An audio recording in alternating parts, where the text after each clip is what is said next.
Hello, Guardians. Welcome to Tower Casuals, the Destiny podcast. I am your host, Corey Deering, and alongside me, as always, maybe trading in some Guardian gear for some Spartan gear in the next couple days. With the Vault Dwelling. Hopefully in the next couple hours. Right. Jotun Toten. Josh Finney. Corey, it has been a week. We say this every week. I know, it's truly but been a week. I mean, this is like doing this show is like the beginning of my weekend. I feel. Yeah. Because like it's just for like you're listening to this. It's Friday morning. Like it is effectively the weekend for us. Yeah. And there's a lot of really good games I want to get to this weekend. I know. Like hopefully I'll get my Halo technical test invite this weekend. I hope so. They have made a huge point to say this is the smallest group they're sending it to, but it was still out to like 100,000 people. Mm-hmm. Or at least we have over 100,000 that we know for sure signed up. I don't know how many this actually went out to, but it seems like it was a pretty huge group. Yeah. I freaked out when they started sending them out on Tuesday because my email did not come in. Yeah. And I was really, really mad about it. I angry tweeted, not at 343, but just in general. And then, I prayed to my effigy of Phil Spencer that I keep in my closet before I went to bed. And lo do you know, 2:15 in the morning, I get woken up by an email coming in. It is the technical test invite. I may have made an audible noise that woke my girlfriend up. Chelsea was not happy with me when I had that. I literally rolled over like, babe, are you asleep yet? Are you asleep yet? She's like, I was. I was like, I got into the Halo beta. And she's like, what part of this could not wait until morning? And promptly went back to sleep. That's funny. But ladies and gentlemen, I'm in the infinite technical test. I'm waiting. While we're doing this, I'm literally refreshing Twitter. I'm refreshing Brian Gerard's Twitter feed.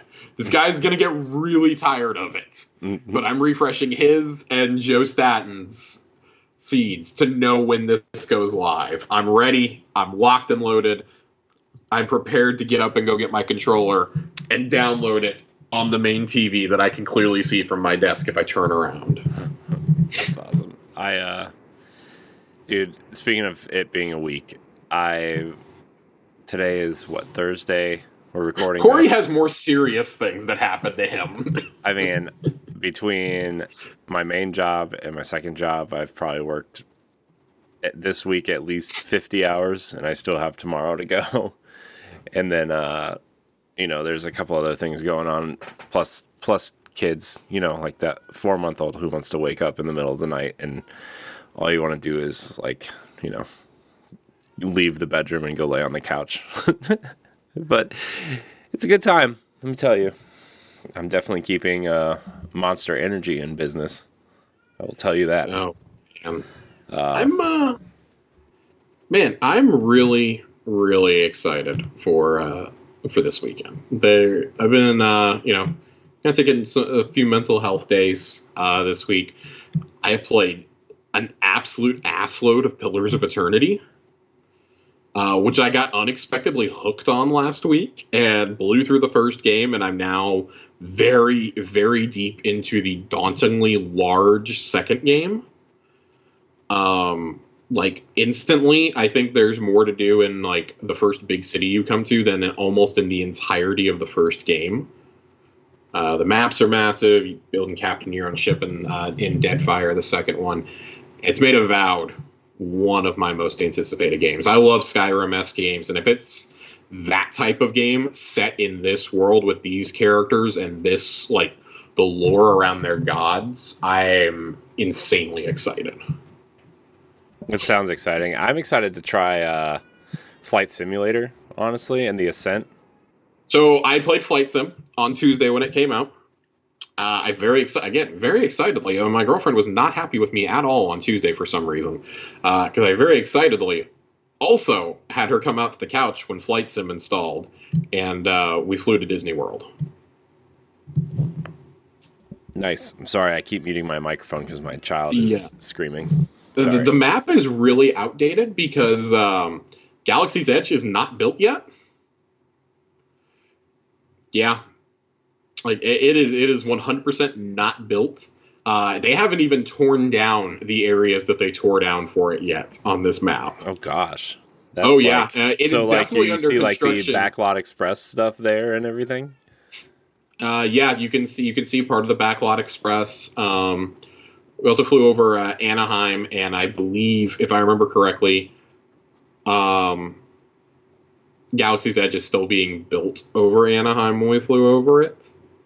But it's a really cool game. If you have a Series X or even a Series S, I really encourage, and you can find the hard drive space, I encourage you to download it, play it, fly over your house, fly somewhere like New York or Paris. Like, they have some curated flights built in that'll just drop you right over New York or right at Mount Everest. Mm-hmm. There's like 5 curated ones. I think it's Cairo for the pyramids. It's Mount Everest, New York, Tokyo, and Bora Bora, I think, are the places you can go automatically.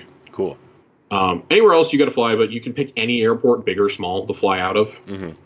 Fly into. It's really cool.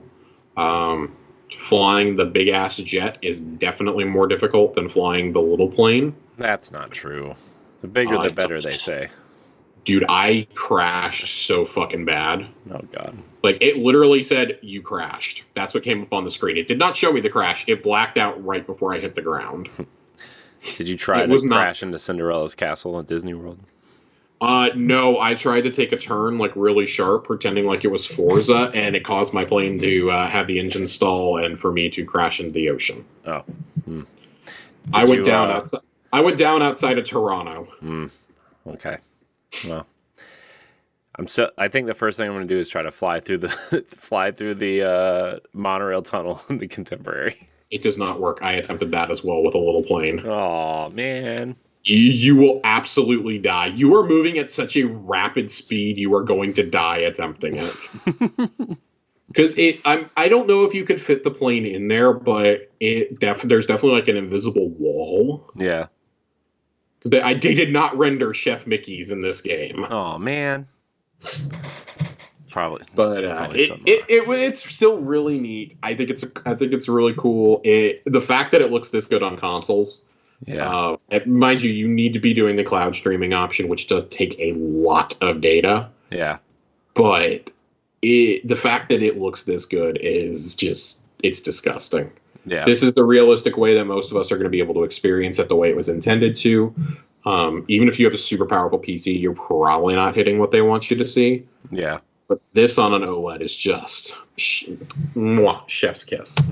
I bought some ISP 4K monitors, and I'm going to hook my Series X up in my office and the S in the living room now, just because these monitors are way nicer, and I feel like I'll get more out of my Series X by doing that. So I'm excited. For sure. I'm excited.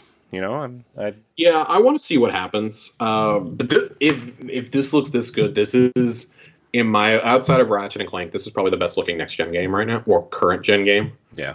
I really got to get out of saying next gen. It's the best looking current gen game right now. Yeah. In my opinion, it's this Ratchet and Clank, and then there's I don't think there's anything else that comes close. As good as I think the Ascent looks, I watched a lot of gameplay of that today, and as good as Returnal looks. Man, I think these two are still on another level. Yeah.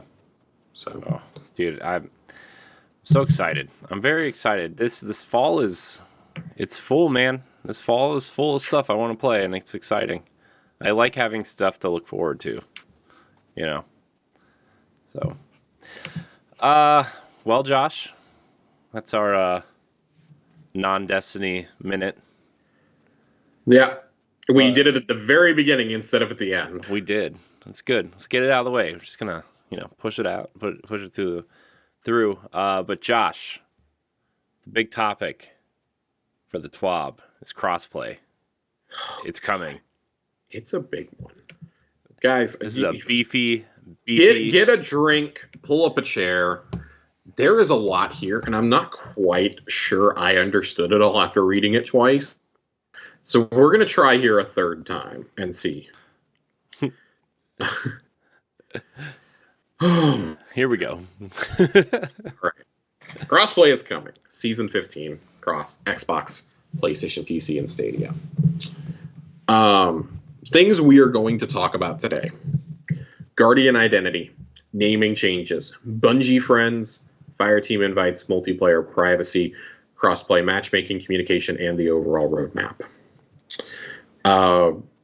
They do confirm in here that the reason that Season of the Splicer launched so rough was because they accidentally left the door open for crossplay, which we all knew happened, and they just didn't outright say it. And so they did that technical test. I'm shocked. I want to get out of the way right here. They do not announce another test for crossplay. Yeah. I'm absolutely shocked they're not doing another one.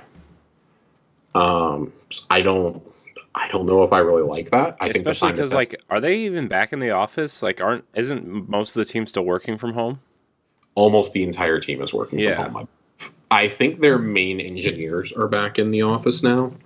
And there's definitely been pictures posted from Bungie HQ, like, it's my first time back in the studio in like 18 months and stuff like that. Like, yeah. Plus, I've been seeing a lot of new hires posts. They're like, "This is my first day at Bungie. Is it like a technical artist or that type of thing?" Well, we know they're staffing up for. We've discussed before. We know they're staffing up for Matter. Right. There's the NetEase project that is still happening. We think that's a $50 million investment. It's got to be happening at some point. And of course, they are growing the Destiny team. Right.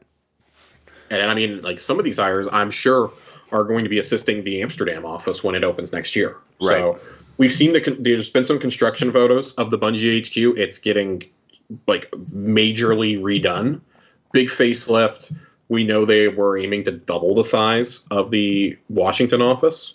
Right. So like they, I think at one point said that they hired so many new people during the course of the pandemic or like right before that they estimated about half of their workforce had, and this was several months ago, had never set foot inside the studio before. Which is insane. That's wild. So crazy. That's wild to think about that they did that much growth. But that makes it clear, like, they're tripling down on Destiny. They're really working on Matt, whatever Matt becomes. Well, plus I wonder if that's why this next season is so long too, and they pushed it not necessarily to polish the Witch Queen, which I'm sure is a big part of it, but also like just to get their new hires acclimated. And I think that's definitely part of it. We know they've had some big departures. Yeah. But also, like, we have to remember that at least the framework for Beyond Light was in place before work from home started. Right. They've not, like, over the course of work from home, they've completely from the ground up built Season of the Chosen and Splicer, which I think we can all agree are like two of the best, if not the two best seasons outside of Arrivals that we've gotten in this game. Right. Over the last 2 years, it's really impressive that the best work has come from working at home. We know Bungie's kind of shifting to more of a work from home if you want to pace. For a lot of their not smaller, but like more of their like big force work. Or we'll let you do like half and half or something like that. I do think part of it also, as they're going to they detail some of the crossplay roadmap in here, that has clearly been a big hurdle for them and will not be completely ready this next season. So let's go ahead and jump into it. Let's talk about this. Let's do it. In a crossplay world that also supports cross-save, it became clear we had an identity crisis. We didn't want the name of your Guardian's head to change based on where you logged into the game. We felt this fought against the fantasy of who you are in this new unified community. Even more concerning, we didn't want the names of your friends and clanmates to change based on where they logged into the game. Thank you. Having to keep a who's who cheat sheet of your friends' names didn't meet our effortless bar for crossplay. As such, we're converting everyone's name over to an identity that will remain consistent across all platforms you play from. We're calling this your Bungie name. While this will cause a one-time naming reshuffle, we feel this is better for everyone in the long run. Bungie names will work and look as follows. Bungie name, player name, number symbol 1234. Display name, player name. Hash, number sign. And numeric ID 1234. I encourage everybody to go look at the screen that they provided. It did not make a lot of sense to me when I read it, but now looking at it, how it looks on here, you have your in-game name. And like this person pretty clearly has that as their Bungie name, and then there's the random numbers after it that they assign you. So, an example of what you'll look like in a tower, it's just your name. Mm-hmm. There's no numbers, so it's just the display name that you picked. Mm-hmm. As part of the creation of Bungie names, we'll be running all player names through a character filtration process and an offensive term moderation process. First, we'll be stripping out all characters that we are unable to display in game or cannot be typed in the player search box via console virtual keyboards. It means some of the extended character sets we've supported for player names on Steam will no longer be able to be used. So basically, if you can't do it on Xbox, you can't do it anywhere else. Like that's if it's not in the Xbox keyboard, you can't use it essentially. Mm-hmm. Yeah.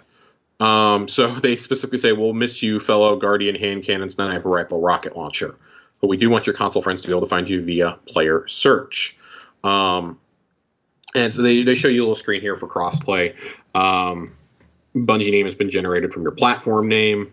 So I kind of see how it works now in theory, but I want to talk about this. So if you remove those characters, it's possible you will have Guardian random number. So we won't have a name change feature at launch. We're working diligently to get you an early version of the feature this winter. We highly recommend you think carefully about what name you'd like to rock in Destiny 2 sooner rather than later. We don't want you to be stuck with a handle you're not overly fond of when the name change feature goes live. So basically, I think how this sounds is whatever the name is on your Bungie profile is what you're going to get here. So for those of us who made Bungie accounts for like Halo 3, congratulations. That's the name you are stuck with for the first couple months. Yeah. I mean, you can change it on Bungie.net now, though, right? Like you can. I don't think so. No, you can, because I changed mine from something to what I'm currently at on Xbox on Bungie.net about 2 years ago. I mean, I'm on Bungie.net right now. I'm gonna. Yeah, I'm looking too, because if I can do this, I want to try and claim my name. Display name. Yeah, I am Corey in HD. Unique ID. I am Corey in HD. Yeah, because I was Rogue Spartan 4 since Halo 3, and I changed it when I changed everything, and I changed it. I changed it already, so. Claim your name now. Go there, try it, and like you can link your accounts on obviously too. Oh yeah, I mean my accounts are already linked. It's just I've wanted to change how I'm displayed in game for a while. Yeah. And so like not necessarily on my Xbox, like everybody knows me on Xbox. Yeah. So I don't really want to be changing that, but I definitely wanted to change it here. Yeah. So I did that. We'll see if it still honors it for me. I'm very curious. Yeah. Oh, so you can change your display name. My unique ID is not able to be used. Interesting.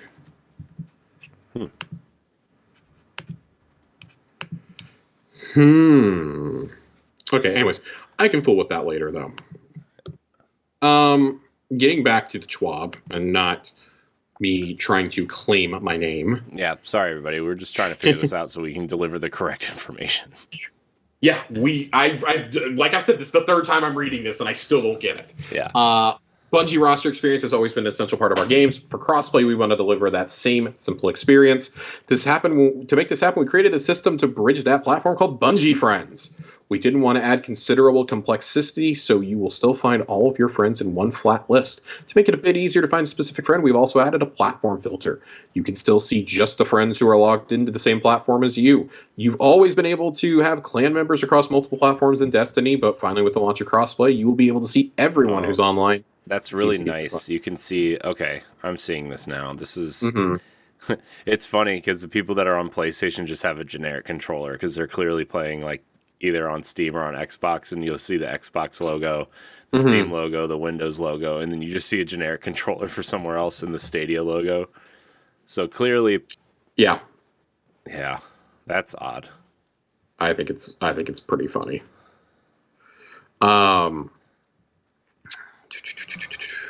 Crossplay without an easy way to add new friends does not get it done. There are 3 different ways to add your friends from all platforms to your Bungie friends. Log into Destiny 2 on a device where you want to turn platform friends into Bungie friends, then issue requests via our roster screen, which means I will be going through and adding all of my clanmates, all of our regular friends, and etc., etc., etc., except for that A1 Johnny guy. Fuck that guy. You could search for your friends using the player search on the invite screen or use Bungie.net Friends Finder. In order to make Fireteam invites work across all platforms, we pulled all the invite infrastructure into the game. All right, here's where it gets a little confusing to me. When you get a Fireteam invite, you will see an in-game invite notification. I can't wait to miss those because they don't show us what they're going to look like. To accept the invite, go to your roster screen, then the invite section, then interact with the invite to accept and join your fire team. Gosh, this is so just... Notice that the invite screen is where you can search for other Guardians, accept friend requests, and clan invites. This is going to be a fucking disaster. I cannot possibly emphasize this enough. This has to be some sort of like, look, we know this is bad. We're going to find a better way, but this is what we could come up with right now. Let me tell you, it gets worse, Corey. Oh, God. Okay.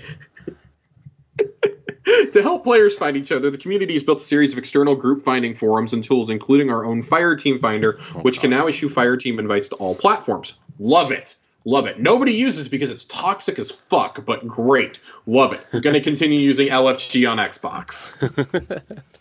It was such a success here that they just built it into the whole console. Great.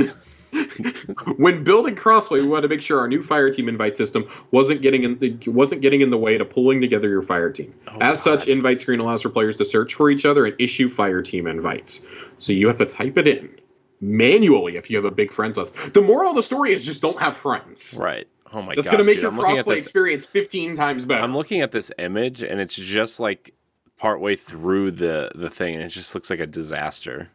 Dude, this is going to be so bad. It gets worse. Go down to the player search image. It gets even worse.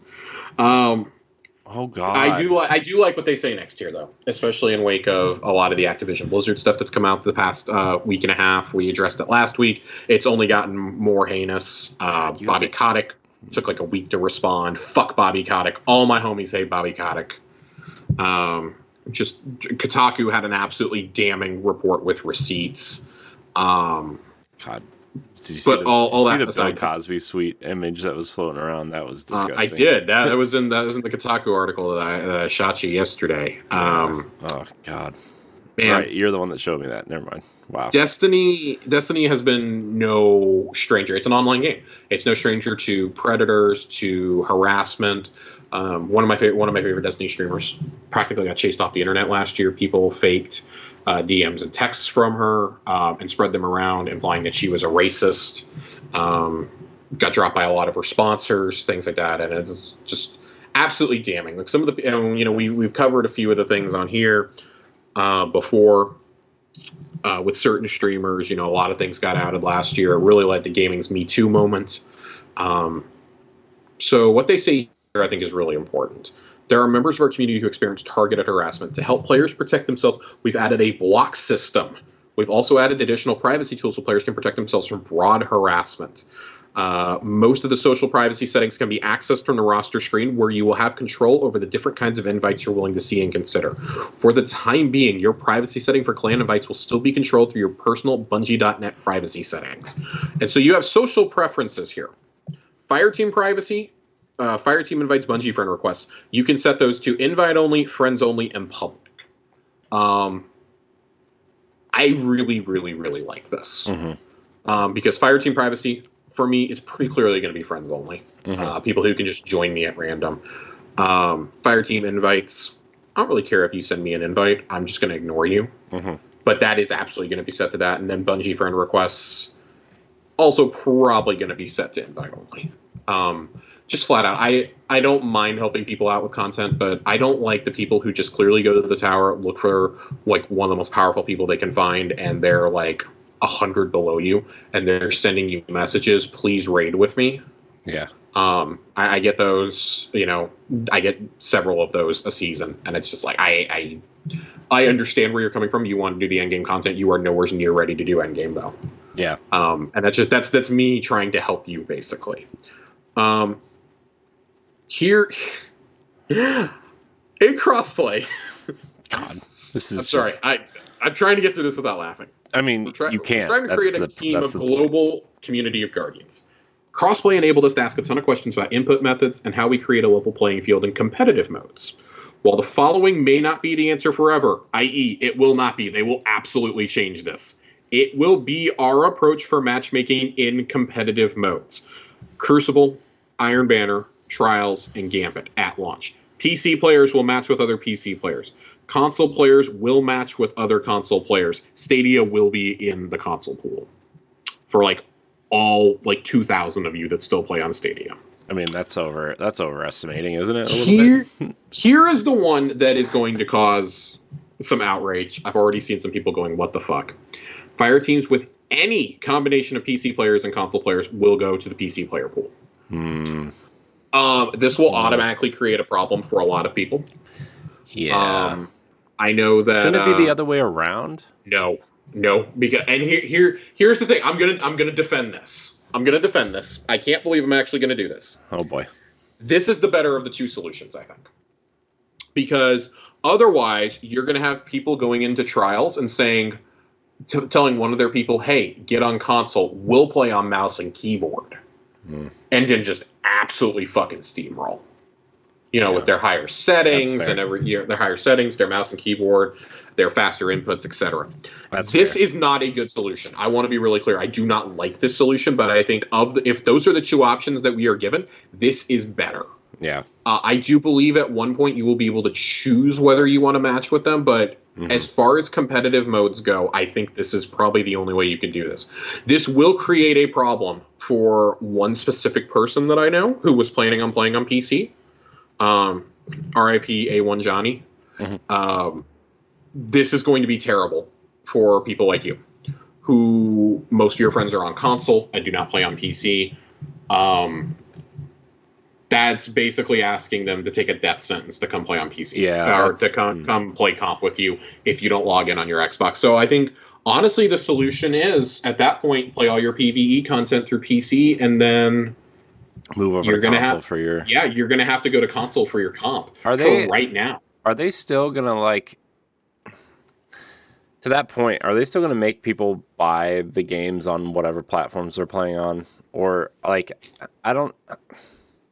You know what I mean? If you're playing on PC, but then you move to PlayStation, you're going to have to buy that content still, right? I believe so, yes. Yeah. I believe you have to buy the expansion. So I think you have to buy, Beyond Light in both cases. Right. But I think... Wasn't your season pass tied to your Bungie account, but the expansions... Your season pass is, yes. So, yeah.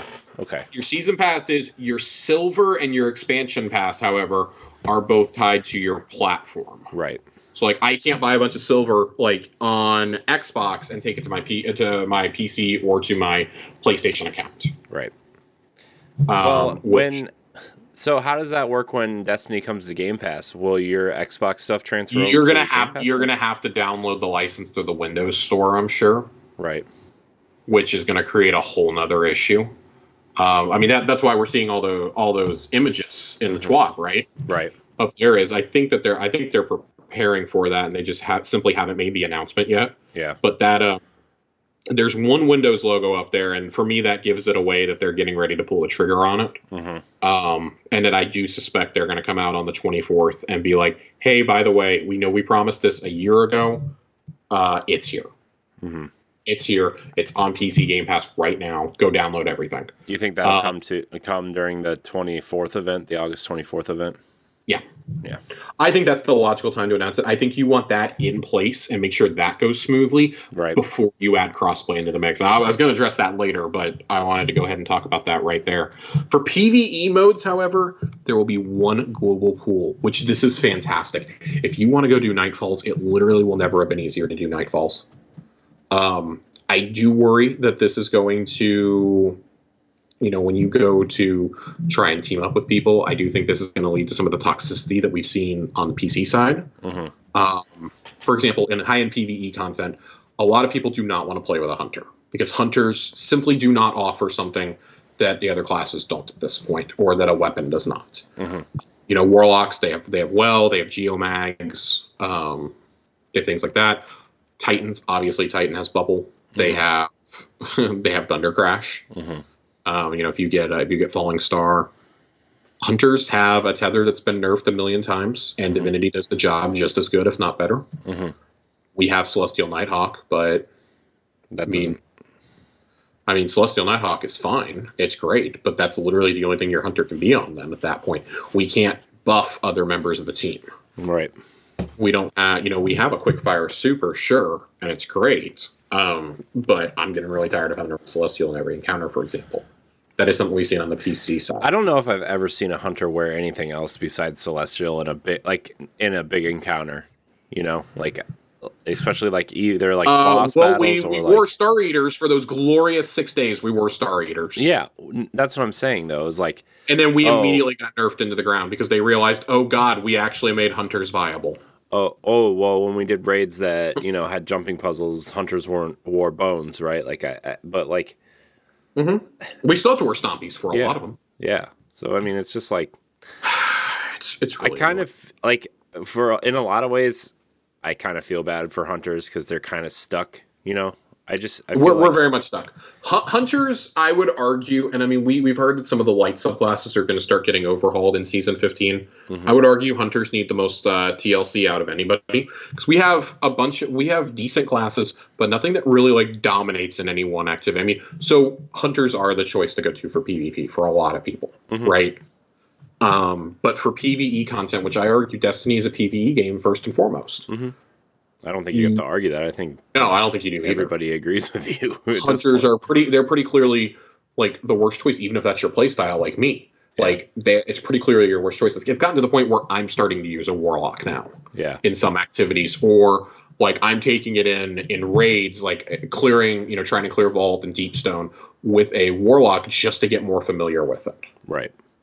So let's get on to the thing that I personally think that this is just, oh man, this is the borderline catastrophe one for me. Oh god. Chatting with friends, voice chat between platforms when crossplay releases will not be enabled. Oh god. We have run into, and I appreciate we got an explanation here. We've run into some late-breaking issues with development and are currently working on making sure this experience is ready before shipping it live. Good. I can only imagine the outrage if you launched it and it was broken. We know this will create a less than ideal player experience out of the gate. We even considered delaying crossplay as a whole. Unpopular opinion, I think you should have. Yeah. I think you should have come out and explained this and said, hey, this is a problem. We're going to do another tech test or two, though. We're going to try a tech test with microphones enabled, see if we can pinpoint the issue, get y'all to help us a little bit. And I understand that's so much easier said than done, right? Right. I'm not trying to backseat develop. Right, but again, it's not like Bungie is some small indie developer. They're Bungie, right? I feel like they have the resources to at least try to do this. This comes back to the whole work from home argument, I think. Realistically, I don't want to imagine how difficult this would be anyways in-house. I can only imagine trying to do it from your kitchen table. Since we know there was a lot of excitement around and the community will find ways to work around this in the interim, we decided to go ahead with the launch. We are currently targeting a fix for cross-platform voice chat and an update targeted for shortly after crossplay goes live. So it's not for too long. It does mean that I probably will not do a lot of crossplay. I think if you're doing PC to Xbox, PC and Xbox only, that's actually really easy. Open up Windows, open the Xbox app, get into a party chat. Right. God, I can't believe I'm about to say this. Phones, you guys got phones, right? Discord is going to be the thing. We've talked about this on numerous other shows on Boss Rush. You guys can go back and find it. Both Corey and I pretty firmly believe Discord has to be coming to console soon. We know that Sony has a deal with Discord. What it entails, we have no idea. Microsoft technically has Discord tied to their platform already. You can have your Xbox account linked to it. I got to imagine that voice chat is coming really soon for Discord to consoles. Like, I'm talking early 2022 at this point. Because games like Destiny simply are not going to survive. When you can do something that's like proprietary, I guess, like Call of Duty, it's not as big of a deal. So I think they just bake that straight into that release, and they're like, this isn't a game that needs to go on forever or hasn't gone on forever. This is an annual release. We don't give a shit. If we need to fix it, we'll fix it next year. And a game like this, though, that is definitely, it's an FPS, but it's definitely bordering on MMO territory. If not, like, pretty fully there at this point, like a base level MMO for a shooter. It creates a huge problem. You're not doing things like raids in Call of Duty. Like, if voice chat messes up in Team Deathmatch, I don't care. I don't care if it messes up on my Xbox. I'm still going to play the match, and I'll fix it afterwards.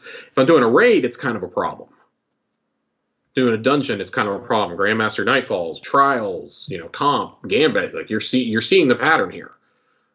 And I think that this is going to create a really less than ideal experience for people who want to match into, Nightfalls, for example. I think it's going to create a problem.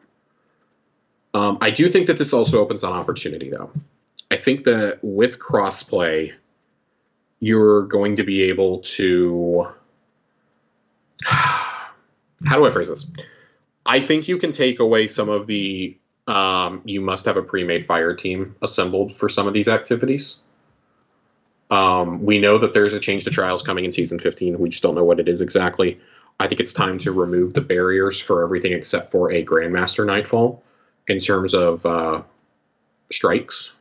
Maybe leave Master behind it, but I think definitely that third level needs to be removed, or you need to improve weapon drop chances for below.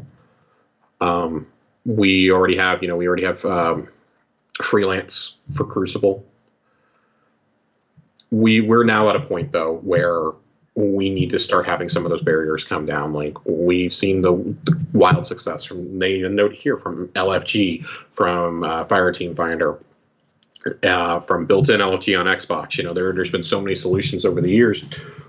It's time. If you're going to really throw like all close to 1 million daily active users into one pool, you can start taking some of those barriers out.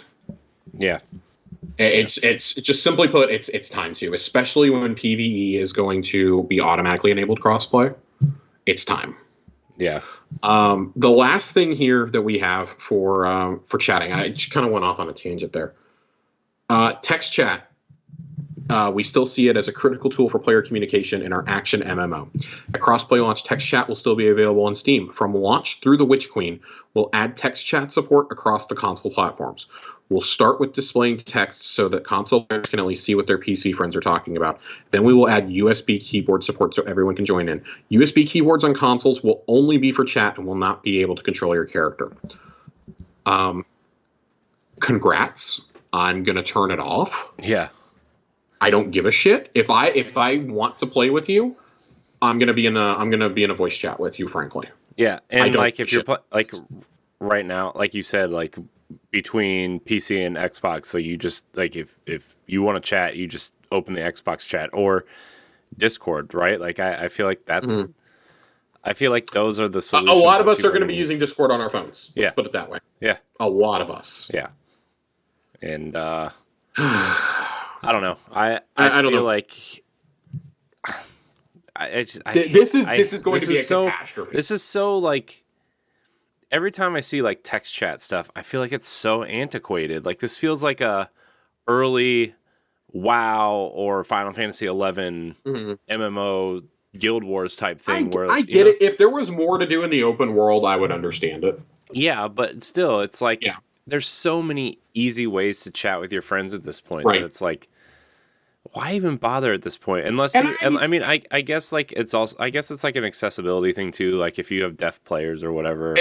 Absolutely. So I absolutely agree. Like I'm not trying to downplay that. I do think that's a great point you bring up right there. Yeah. For deaf players, I see a post on Destiny the game on Reddit at least once, twice a month. Like, I'm a deaf fire team member. I'm deaf, or like we have a deaf fire team member in our group. Like, thank you so much for being understanding, for explaining things in text chat to this person. We really appreciate it. This and that. Not trying to downplay that at all. I think that opens up a whole new wide range of people who can play on console now too, with text chat. It more so comes down to I don't like playing games with like big blobs of text on my screen at all. I don't want that. If I was still sitting and playing at my desk, if my Series X was still hooked up to my monitor, I would probably get a keyboard then and just have it on hand, in case. I like to run, I like to run strikes and stuff. I like to run Nightfalls, especially with second tier up, and I'm usually matched with lower level players. I like doing things like that. That's totally fine. But it's not something that I'm going to do when I'm sitting in my recliner out there. I don't want to have to keep a keyboard down between that or in my coffee table or something. Because I know my girlfriend's going to freak out if she sees a coffee or a keyboard sitting on the coffee table, much less one that has to be corded. But the crossplay launch, the roadmap, early season 15 is when you're going to get the Bungie name, Bungie friends, platform invites, multiplayer matchmaking, search, and social privacy. So this is kind of in line with what we thought. It's probably going to happen about 3 weeks into the season. I think they want the actual rollout of the season to go. You're going to get it between this and between Festival of the Lost. Right. This is probably going to roll out the week I'm in Florida, realistically. Yeah. Which, thank God. If the game breaks, I'm not around. I don't have to be the one to talk about it on Tower Casuals. Thank God. Soon after launch. I can't wait to hear Nerd Journalist's hot takes on that fiasco. God. Soon after launch, cross-platform voice chat. This winter, Bungie name changes. Text chat display on consoles. Text input via USB keyboards on consoles. I think that this is awesome. I'm very, very, very excited for this. This is a feature I wish would have been there when I went to go play on PS4 in Destiny 1. I took a year off from Destiny. When I came back, I jumped over to PS4 because most of my Xbox friends stopped playing. I had one friend, though, who was still playing on Xbox, and one of my very best friends. I really wish that he could have jumped in and done some raids with me over on PlayStation, or vice versa. I would have done Wrath of the Machine way sooner and actually probably finished it. So that's cool. But the question of when does crossplay go live, they don't have an answer yet. Team is working hard to dot the I's, cross the T's. We'll let you know when the date's locked in. They're almost certainly telling us on the 24th. They're not going to tell us before. Again, I expect all of this to go live as soon as I'm on a plane to Florida. I expect them to be like, "Yep, we're dropping it today." So this is going to happen the day before I leave town. I leave on a Wednesday. Have fun, everyone. Have fun talking about that fiasco and how it breaks the game. Can't wait. We got one last Iron Banner this season, August 3rd through the 10th. I'm not even logging into the game next week, truthfully. I'm done with Iron Banner for the season. I have nothing left to get this season outside of the epilogue quest that's going to go live on the 10th. I want to know. I want to know what's happening with the epilogue. I mean, so at this point, we can pretty reasonably deduce it's going to solve the future war cult problem. I think that the Civil War storyline is going to come to a head with the epilogue. We'll see what happens. I'm very excited, though, and it's something that's just there for 2 weeks, so it's kind of like a do it or lose it type of thing. Really want to see it. I think it's a live event that's going to play out over 2 weeks. If that's the case, super into it. And obviously, it's going to set the stage for what happens next season. For what happens starting on the 24th. This is going to be really cool. I'm here for it. I'm in. I'm very curious if they're going to pull the game down for more than 4 hours ahead of the 24th. If crossplay does launch on the 24th, it's almost a guarantee they're going to pull the whole game down for like 12 hours ahead of time to implement some things so that they don't have a complete crash and fiasco like they did at the beginning of this season. Very excited. Very, very ready.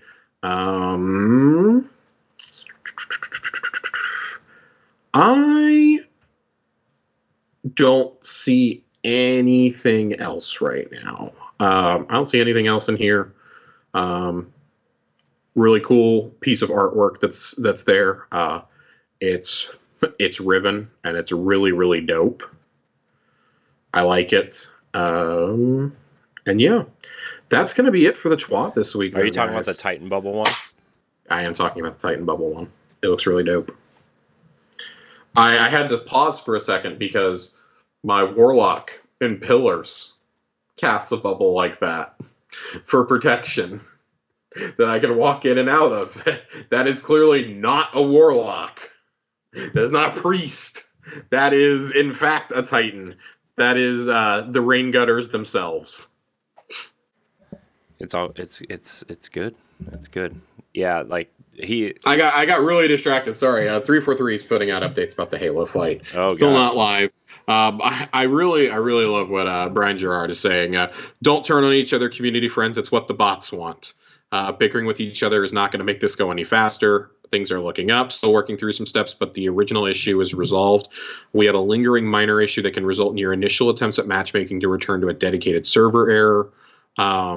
We believe it will resolve and improve soon, and it's within the bounds of our tech preview goals. So that's pretty good. That's good that, they're getting this kink out of the system now. They did say this is a 2-month-old build. So, and that they're going to let us know when they go officially live, which, fingers crossed, man, it's going to happen here real soon. I'm excited. Yeah, I'm excited. I'm excited for people to experience it. I'm not going to get to, it seems like, but I'm excited to hear what, like you and Joe have to say about it for sure. So I'm very excited. We actually have some questions though tonight, Corey. Let's do it. We have questions for the first time in quite a while. I feel bad because we put up the bat signal for some questions. I got 2 of them here, and unfortunately, one of them is like 4 questions about Halo. So, Aaron, buddy, I love you, but I cannot tell you anything about Halo. It's about Master Chief and Cortana. It's a lot of fun. How does it feel? It feels great to be going back to Halo. I'm very excited. Because of the limited time you've had with it, does it feel like good quality Halo again or something totally different? I don't know. I can tell you it looks like Halo. Yeah, it looks authentically Halo. I do encourage, like anybody listening, I really encourage you to go watch the developer stream from yesterday. I caved and watched it tonight. I watched one video yesterday, and it was Halo running on the Xbox One, and it looked phenomenal. I did not expect it to run that well on Xbox One at least. And then I saw... Did they show it running on Xbox One? It did show it running on Xbox One. They showed it on Xbox One, and they showed it on Series X, and it looks good. It looks really good. Way better than I expected on Xbox One. Well, I watched the Xbox Series X stuff on pure Xbox, and it looked amazing. I didn't know they showed it. The Series X looks phenomenal. That's what I said, right? Did I say Xbox One or Xbox Series? The Series X and S build is just incredible. I can't wait for this. It's been a long time coming. I've been really excited playing some Halo 5 with Colonel Panic lately. We've been jumping into some social playlists, some war zones, getting all ready, and oh man, I can't wait. Now the only better thing you could tell me is that you got Promethean Knights out of the game. And then it's just gonna be like, oh, best Halo ever right there. Dude, get rid of him, get rid of the Knights, and bring back the Flood.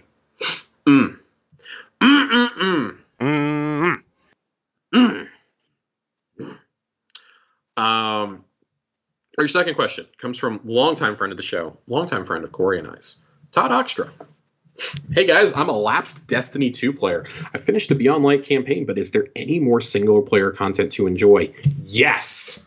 There's so much, especially there's so much, like, even it's not technically quote unquote single player, but it's all match made content that you can go in and do. And like, there's always like the seasonal story stuff that you can do, right? Like there's so much content. It's almost overwhelming, honestly, especially if you like are going in and you're a lapsed player and you're going to looking like, what is this? What is this? What is that?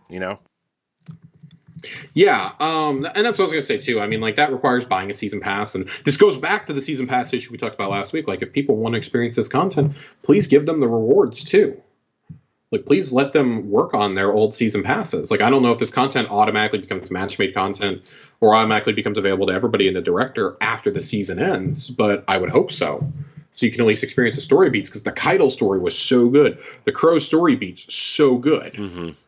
I would say that any of the seasonal storylines, so for Hunt, Chosen, and for Splicer, you can do solo. Yeah. You can do the Expunges solo. Mm-hmm. You might have a little bit of trouble with the final boss with Quaria. You might have a little bit of an issue with her if you're not super nimble, or don't have like meta weapons, but you should be able to wear her down eventually. Yeah, I mean, you'll just have to be patient. You won't, I mean. Yeah, and I mean, like, and that again, that's like one of the problems that's going to be solved when you go into next season is an activity like that. Which, if you didn't have a fire team, oh well. I believe that is a expunges are not match made. I take that back. Expunges are not match made. So I mean, but you can still do the entire storyline up to that point. Mm-hmm. You can do literally everything in Kaido's storyline by yourself. Mm-hmm. You can do everything in the Season of the Hunt storyline. The Hawkmoon one, I mean, if you can complete Hawkmoon solo, kudos. Yeah. It's definitely possible to do Persage. It's definitely possible to do that solo.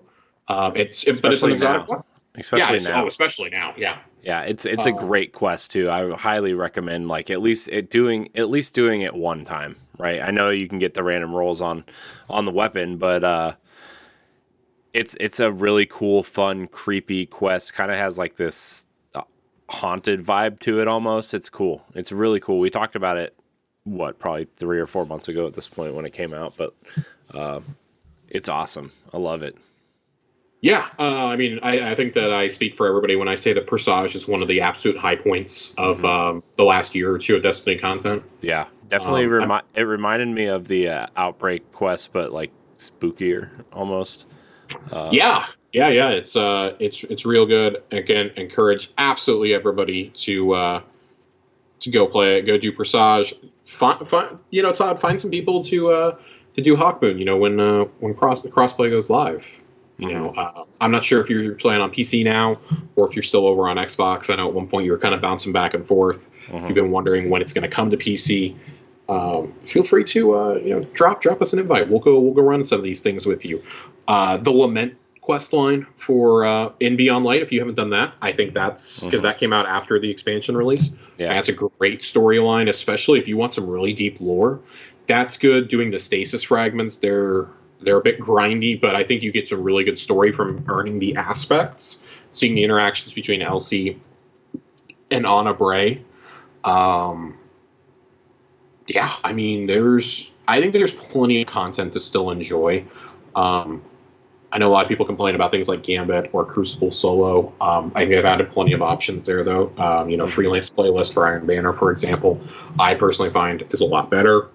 We know they're doing one for Trials. I don't know. I think match-made content is better than it's ever been in the game, but I do understand where it still is. And this goes back to my call earlier. It is time to put matchmaking in a lot more PvE things. It is time to test the waters with it in dungeons. If it goes well in dungeons, add it to raids. Choose if you want. Like you will have to physically select a node that says like raid freelance or something, and load in. Yeah. Like you're gonna have to do that. And that's fine. Do something like that. Do what Guided Games was meant to be, essentially. Like, I think that would be a really cool option. But there is plenty of content right now, at least surface level content. You can get all the storylines for the most part. But I do find it a pity that some of the really cool content is locked behind matchmaking. Of course, the raids, the dungeons, the 3 dungeons are superb. The raids, I think all 4 raids that are in the game right now are good. I would never matchmake for something like Last Wish or Garden, but I would do it for Deepstone or for Vault just to go in and explain mechanics to people. I'd be 100% down for that. Same with the dungeons. I mean, I'd be totally here for it. So, with that though, we're going to move on to our final segment of the night, which is Lore Corner. Love Lore Corner. I want to say one thing too about. Go ahead. Go ahead. The single player stuff, just because I did do a lot of it by myself, just because of friend schedules and everything, right? Like my schedule's so off compared to everybody else's. It's really fun to do solo. Honestly, it's not really that difficult, right? Like Josh said. Plus, going into next season with a long season, you'll be able to catch up pretty quickly.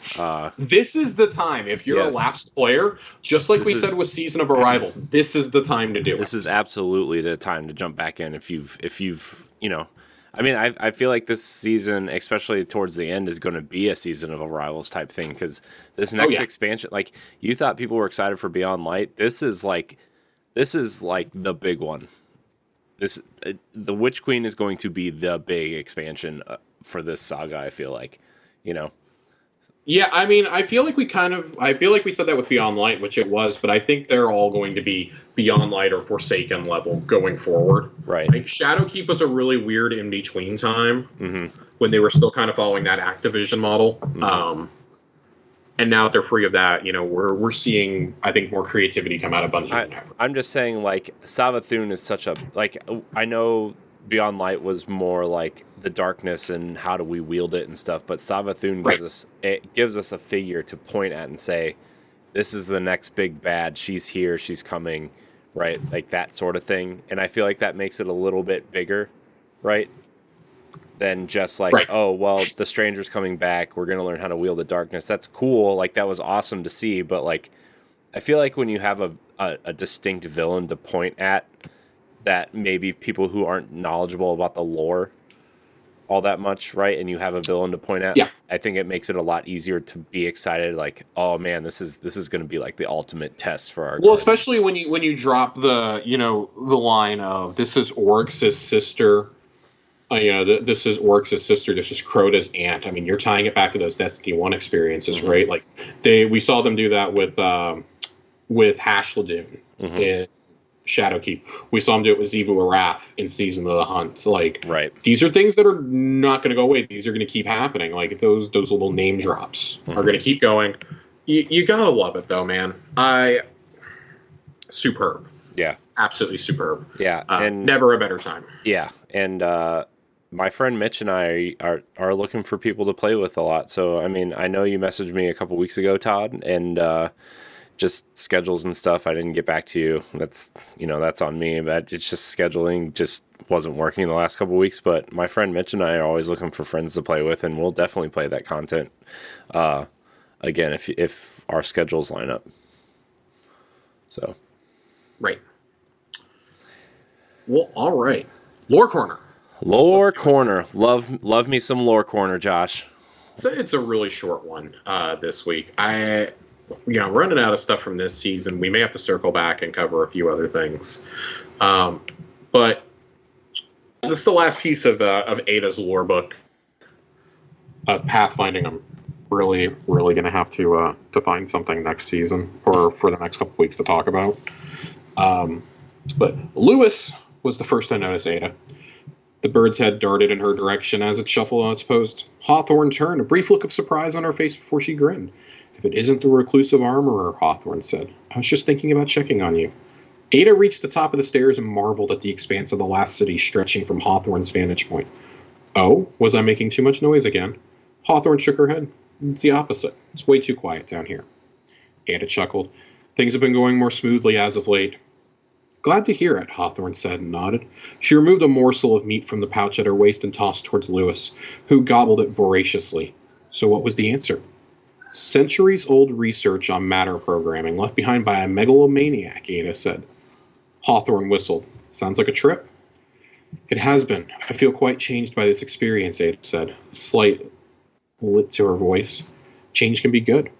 Ada watched engine flares weave through the city's expanse. There was one thing from our last conversation that stuck with me. Hawthorne raised an eyebrow. Only one? That's definitely disappointing. You said you weren't sure if I had any friends, Ada continued. Ada, I didn't mean to. If I'm being honest, social connection has never been my strong suit. I know it can be scary to put yourself out there, especially with everything you've been through, Hawthorne said. Ada considered her words. It can be. But I'm finding this new journey to be a little less daunting when I'm willing to walk it with others. Sounds like a pretty good lesson, Hawthorne said with a smirk. Ada let her gaze wander over the constellation of architecture gleaming in the last city, the meandering grid of roadways and the rolling landscape beyond. She breathed in deeply, letting the air fill her chassis. I should probably get back down there. I have a lot of work ahead of me, Ada said, clearing her throat. Hawthorne clasped a hand on Ada's shoulder, startling the echo. Don't be a stranger, Ada. You come up from your cave more often, you might find you have more friends than you think.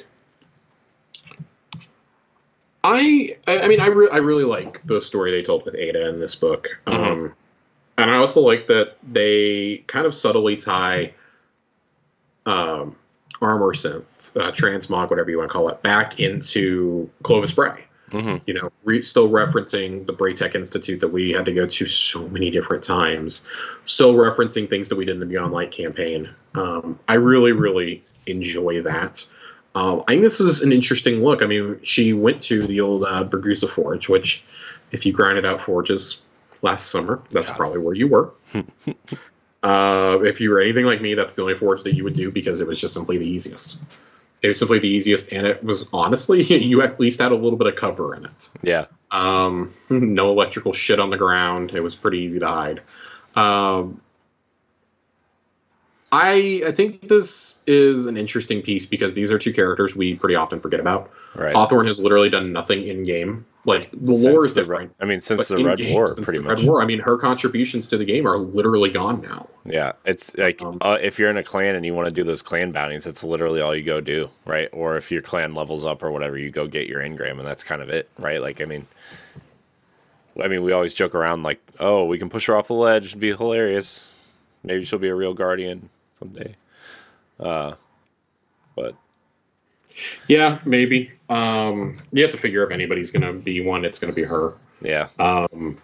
And then, I mean, of course, you know, Ada. I mean, Ada never really had that much to do in even Black Armory content to begin with. You know, we never went to her for any other quests that I remember. You know, outside of like Izanagi's. So I don't know. I think this is a really good lore piece for two characters that are pretty often forgot about, and it's good. I like that it's only 5 chapters long. It's a really quick book to read. You get it over the course of the Armor Synth quest line. Right. And it's one of those, like, not everything has to be like, oh my god, this massive lore dump of, oh, this is what's happening in the ruins of old Chicago. This is what Shayura's fire team is going through, you know, from the Trials lore. This is what Vance was doing fucking around on Mercury. Osiris's experiments. Like, not everything has to be like this massive universe-changing thing, like the Books of Sorrow even. Like, sometimes it's just like these little pieces are like almost more fun and really nice. Like, to remind us that these characters have individual lives outside of just shooting guns with us. Right. And that's kind of a nice palate cleanser before what inevitably is coming. Right. So. Yeah, I enjoyed it. It was a good one.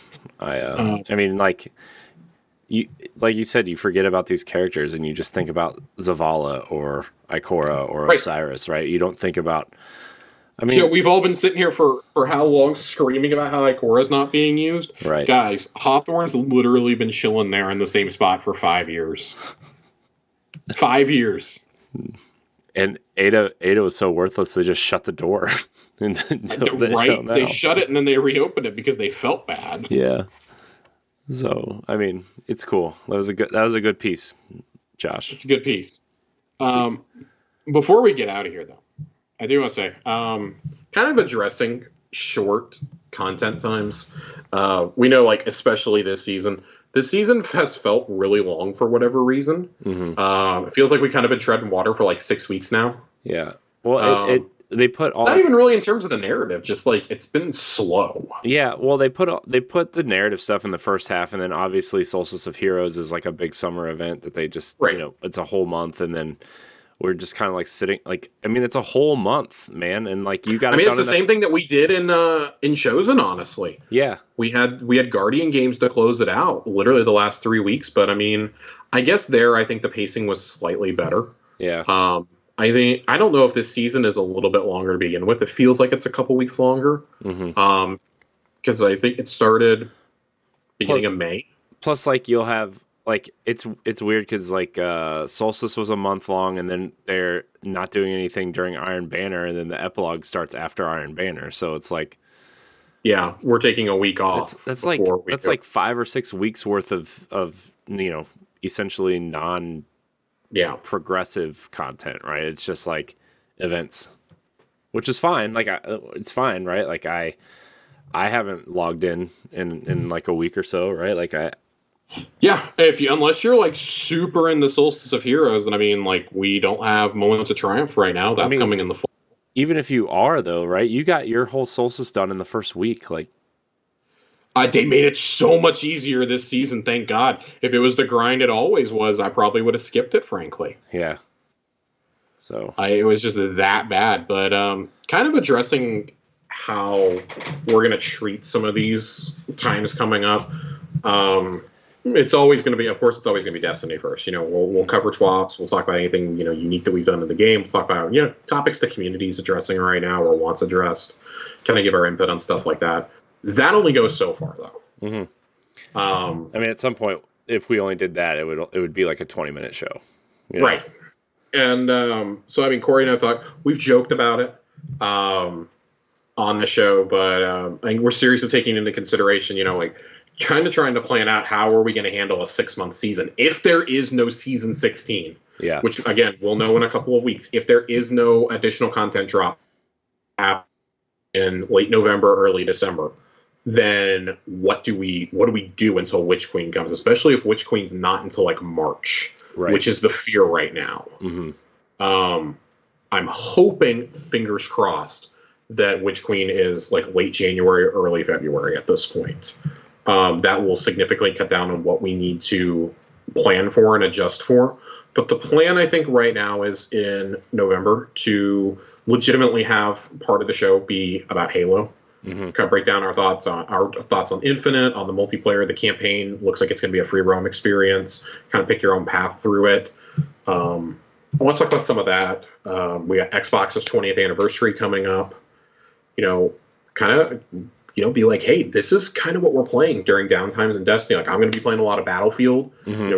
Maybe I'll give you my thoughts on Battlefield. Or, Battlefield looks super interesting right now. We squatted up and back for Blood. It's on Game Pass. Like, the Tower Casuals crew got together and played Back for Blood one night. Like, here's what we kind of thought about it. Yeah. Things like that. Like, just, still keeping it in that same realm of like, hey, these are like the games we're playing with our friends when Destiny's down. Like, I know Nerd Generalist and I have been talking a lot. We tried getting back into ESO. We played it for like 2 weeks and we're like, nope, we're good. Yeah.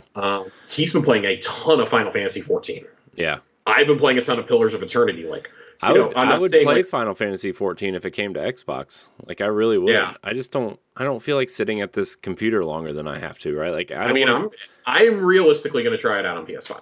Yeah, well, I don't have a PlayStation 5, so but like, I work at this computer, I produce and do podcasts at this computer, right? Like, I don't want to use it as my game space. I think I've learned that it's good to separate your workspace from your play space, right? And right. I feel like a lot of people kind of learned that during the pandemic and stuff, right? Where maybe I just want to go sit on the couch in front of my TV,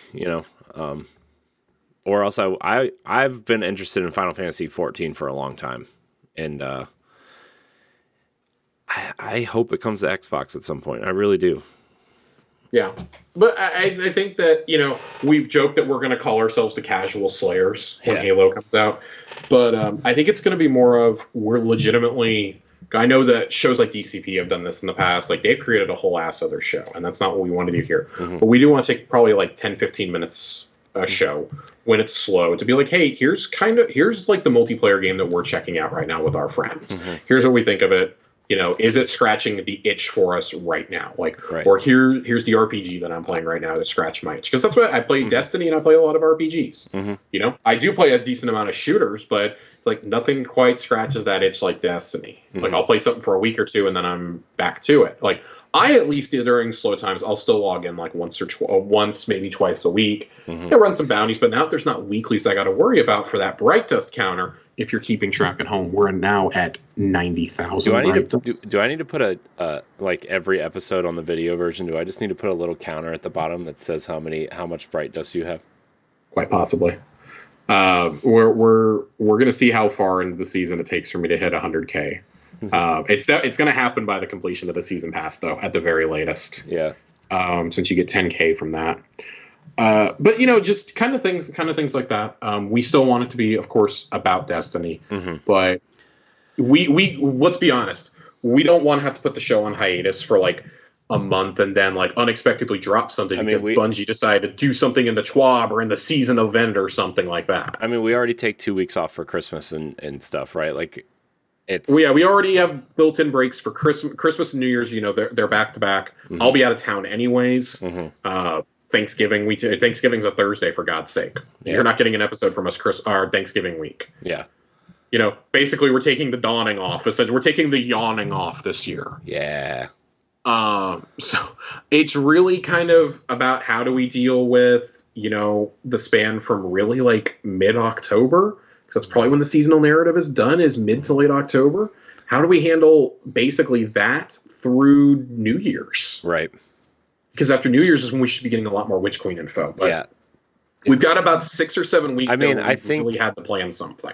I mean, Halo, I think, is the big one that even Destiny players are interested in seeing what Halo is going to be all about, right? Because, like, obviously Bungie created Halo, and it's obviously almost like a sister series to it, to an extent. And that's why we felt okay with talking about Halo on this show. Yeah. We were talking like, oh, it's going to be a short episode tonight, even with the crossplay stuff. Like, we'll talk about Halo for a little bit afterwards. Well, the Halo talk's going to be pushed to next week because I don't have a topic for next week.